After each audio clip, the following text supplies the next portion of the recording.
ભરૂચમાં યોજાયો ડૉક્ટર બાબા સાહેબ આંબેડકરનો ભીમોત્સવ।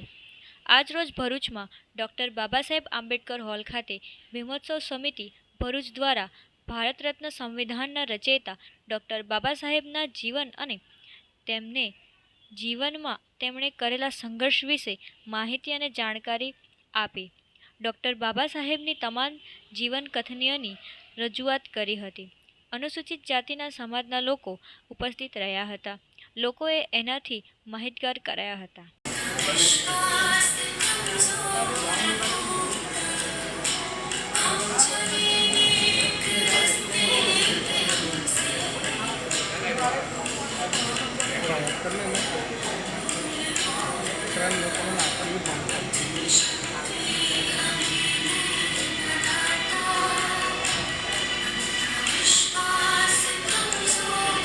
ભીમપુત્રો આપણને જે દેખાઈ રહ્યા છે આવા ભીમપુત્રો આ એક ભીમપુત્રો જેને વિચાર આવ્યો, થોટ પ્રોસેસ આવ્યો, વિચાર્યું મારા સમાજ માટે કંઈક કરવું છે, જે મસીહાએ બલિદાન આપ્યું છે 4 બાળકોને એ કરીને, તો એ વિચાર આવ્યા પછી આ જે પ્રસંગ છે એને કહેવાય ભીમપુત્રો।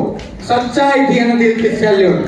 બીજા એક ભીમપુત્રો હોય, જબરજસ્ત મોટો ટીકો હોય, बड़ी बड़ी बातें गधे की लाते। अरे वातो करो ना साहेब तो તમે વાતો સાંભળો ને તો એવું લાગે હા જો પેલો ગેસનો ગુબ્બારો હોય ને તમે ભૂલાવજો, ઘરે મૂકજો, રાત્રે ઉપર જતો રહેશે, ધાબા ઉપર ચોટી જશે, બીજા દિવસે જો હવા ઓછી થતા નીચે પડી જશે એ ગુબ્બારો। એ બીજા ભીમપુત્રો જે નકલી કહેવાય। કદાચ ખોટું લાગવા જેવું છે જ નહીં, તો કે છે દુનિયામાં 2 પાત્ર જ હોય, ત્રીજું પાત્ર હોય ત્યાં પ્રોબ્લેમ હોય, એ મારે બોલવાની જરૂર નથી, બરાબર? તો આ લોકોએ જે કામ કર્યું છે અને જેટલા લોકોએ જે બોલ્યા છે, બાબા સાહેબ વિશે વાત કરી છે, લોકોને ખબર છે બાબા સાહેબ શું છે, બાબા સાહેબ કોણ હતા, બાબા સાહેબ અત્યારે બી આપણા દિલમાં છે, રગમાં છે।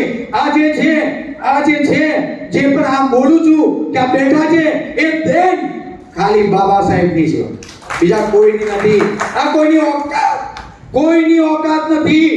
તમે હજારો વાસ્તુશાસ્ત્રી સાથે વાસ્તુઓ કરાવશો કે તમે લોકો ઘણા બધા ડાયરા કરશો, હનુમાન ચાલીસા બોલશો, પરંતુ જ્યારે આપણે મનીષભાઈ કીધું ને કે જ્યારે પડશે ને ત્યારે દરવાજા આપણા બાપના ઠોકશે, એ બાપનો પ્રોગ્રામ છે। આવા બાપના પ્રોગ્રામને આટલો સરસ બધાએ એક જબરજસ્ત મહોત્સવ બનાવી દીધો અને આ લોકોએ જે બી મહેનત કરી છે એના મારા દિલથી સેલ્યુટ છે। અને કઈ ભૂલ થઈ હોય તો માફ કરજો। જય ભીમ, જય સંવિધાન।